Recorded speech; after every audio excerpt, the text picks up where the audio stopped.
এখন আমাদের যদি মুখ্যমন্ত্রী বা প্রধানমন্ত্রী যদি যায়, তার পিছনে তার সেনারা এবং তার যারা বডিগার্ড যারা আছে, তার দেহরক্ষী যারা আছে, তারা পিছনে থাকে কি থাকে না? থাকে।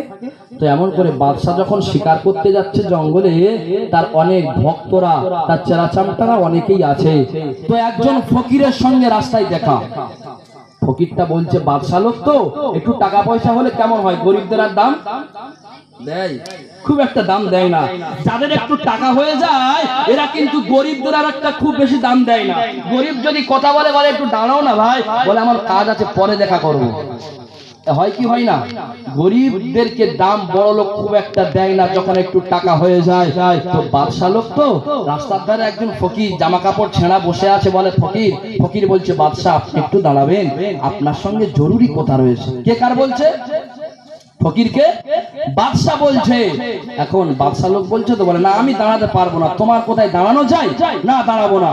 বলে সামনের দিকে চলে যাচ্ছে।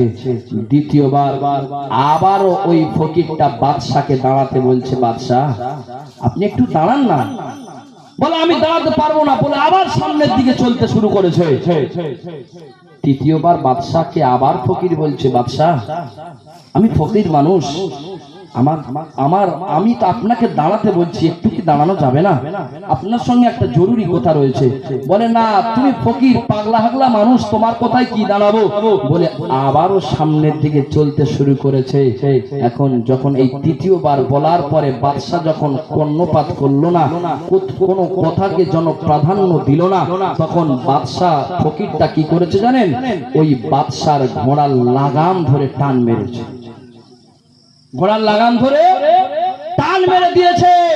এবারে যেই না ঘোড়ার লাগাম ধরে টান মেরেছে, নেতার উপরে টর্চার হয়েছে, নেতাকে আঘাত করেছে, সেনারা ছেড়ে দেবে? আমাদের গ্রামের যদি বড় নেতা হয়, তাকে যদি কেউ মারে, তার চেলাচামটা যারা আছে তারা ছেড়ে দেবে? এখন বাদশার উপরে আক্রমণ হয়েছে, বাদশার ঘোড়ার লাগাম ধরে টান দিয়েছে। এখন তার চেলাচামটা যারা আছে তারা তো একেবারে গরম হয়ে গেছে। বাদশাহ একে আমরা মেরে দেবো, আপনি একবার অনুমতি দেন। বাদশাহ বলছে, আচ্ছা দাঁড়াও, ও কি বলতে চাচ্ছে? এতবার যখন আমাকে শোনার রিকোয়েস্ট করছে, আমি একটু শুনি কি বলতে চাচ্ছে, একটু জানা যাক। এই কথোপকথন হতে হতে তখন বাদশাকে ফকির বলছেন, তুমি যাকে ফকির ভাবছো, আমি ফকির নয়, আমি হলাম আল্লাহর আজরাইল ফারিস্তা।